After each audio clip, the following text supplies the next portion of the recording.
Hello everyone, how you all doing? This is gonna be a bit of a goofy video because uh I was somewhat aware, I mean not somewhat, I was definitely aware of it, that apparently there was like a PSN outage that went on during Saturday. I think it also happened, or at the very least it started happening on Friday, at least from what I remember. I could be wrong. But yeah, apparently like the online services for PlayStation were off, so you couldn't play online. You couldn't manage your account. You couldn't verify the key ownership if you hadn't set up your PlayStation as primary. Because basically, what PlayStation is if you set your device, I think it's like your profile is like the primary for your. Or is it the other way? Where I think you set up the console as the primary. Ah, fuck no. But basically, there's like a setting that you can do that uh, kind of allows you to install games without actually having to verify if you actually own the game through an online connection. Now, of course, that doesn't necessarily mean that at some point something might trigger the console to have to force you to verify the key ownership, but at least in my experience, because I'll get into this later in the video, but like it's definitely possible to have games installed on your console that you can pretty much play all day without really needing to connect to the internet, even if you download it. Well, not so much download it, but even if the game came from your account, like even if it's not something that you own physically and you install it on a console, it came from your account. It's possible that you don't always have to. Like it's basically like an offline mode esque type of situation.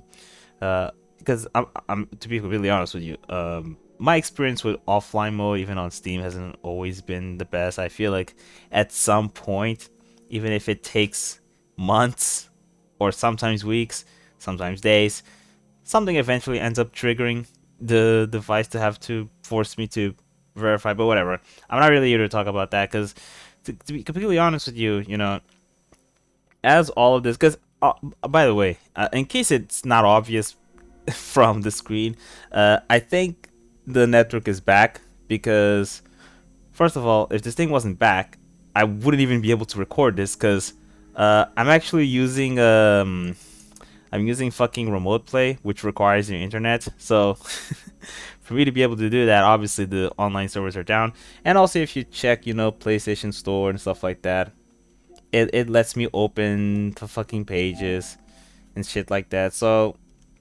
at least it seems like everything is back to normal. Actually, hang on.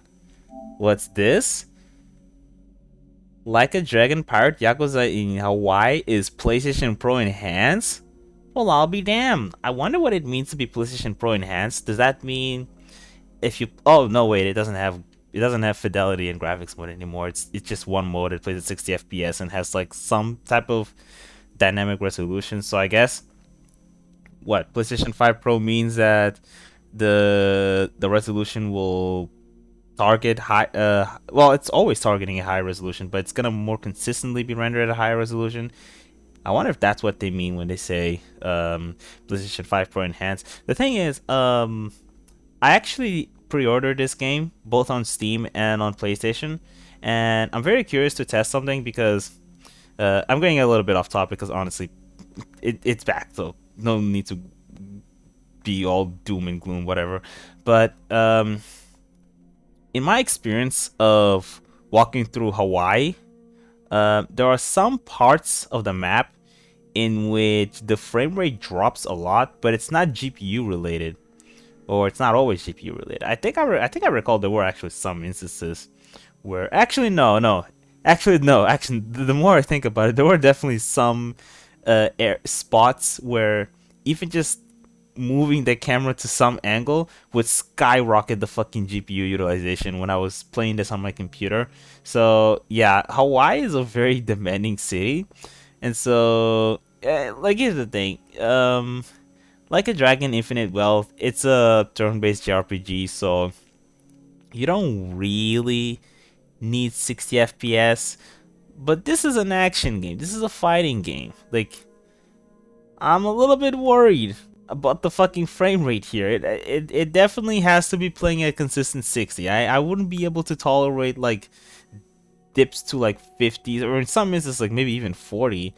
Because even on the PS5, I remember there were certain parts in the map where it was definitely dropping the frame rate. So I'm very curious to know if, I don't know, maybe RGG Studio might have optimized this game a little bit more since then. I really hope so, because I definitely do need my good old consistent frame rate. I don't really care too much if I'm playing a JRPG, but if I'm playing an action game, yeah, I kind of do need it. But yeah, anyway, I guess to go back to like the whole Oddish thing, the thing is, I'm really glad that people are now, well, not now, but like people are shedding light to the issue of having to have a lot of reliance to the internet, because at the end of the day, when you have online only services and whatever, my main concern has never really been that, oh, I don't have the internet. It's never always necessarily the situation where, oh, what if you live in an area where the internet is like super weak and stuff like that? Because look, let's say in a hypothetical world, every single fucking country, every single state out there has reliable internet. That is far from being the fucking reality, but let's just assume that's the case. Well, here's the thing. Even if you're not being fucked by your ISP, what if you're getting fucked by Sony? Because you're not always gonna rely on their servers. What if they shut down? What if they start experiencing like what happened now? Our internets are fine. My internet is fucking fine. I'm sure everyone's complaining about fucking PSN had all right internet. It wasn't our fault. It was Sony's. Like, that's the real problem. It's not really our internet that's we're concerned about. It's PlayStation's internet. But yeah. Now here's the thing. I wasn't really affected by this for two reasons. For one, and I'm just being completely honest with you, I haven't really been booting up my PS5 throughout this week because I was busy with stuff.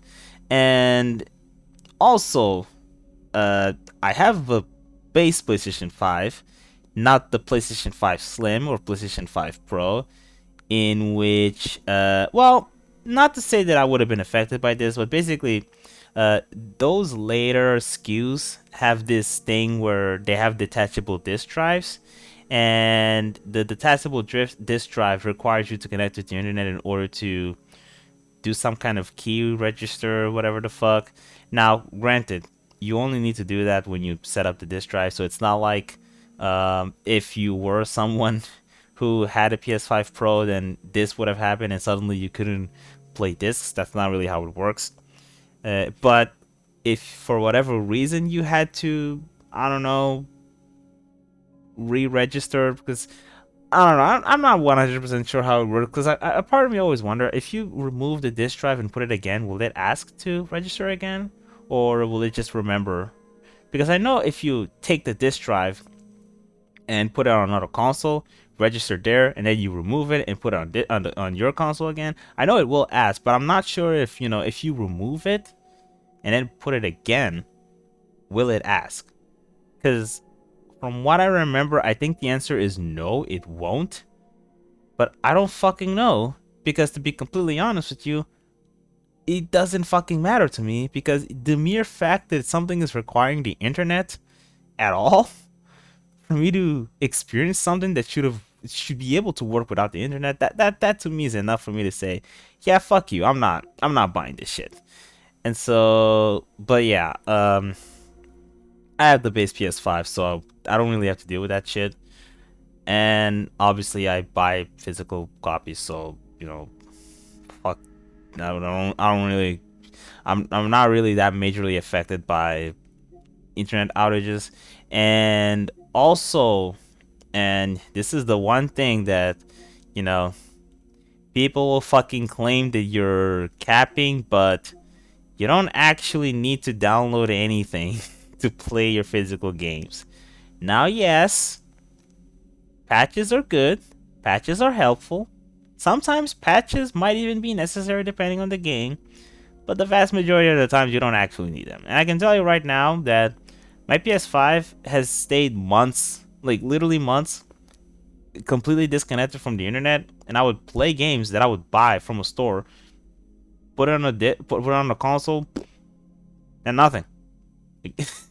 Like, oh, not nothing in the sense that it wouldn't work. No, it did work. It's just that it didn't suddenly ask me, hey, I need to download this or whatever. Like, or maybe you would play the game and suddenly you couldn't pass a level because you needed to upgrade. Like, no, and that's not really how it works. Like, I feel like sometimes people assume that, oh, the when you buy a physical copy, it's just a code or something like that. It's like, no, no, that's not how it works. Maybe on PC it might be that way, but on consoles that's not how it works. Some games are like that, but most of the time it's not really the case, especially on PlayStation. I know Switch, with third-party games, they can sometimes be this annoying, but like even with the first-party games, that's never gonna happen.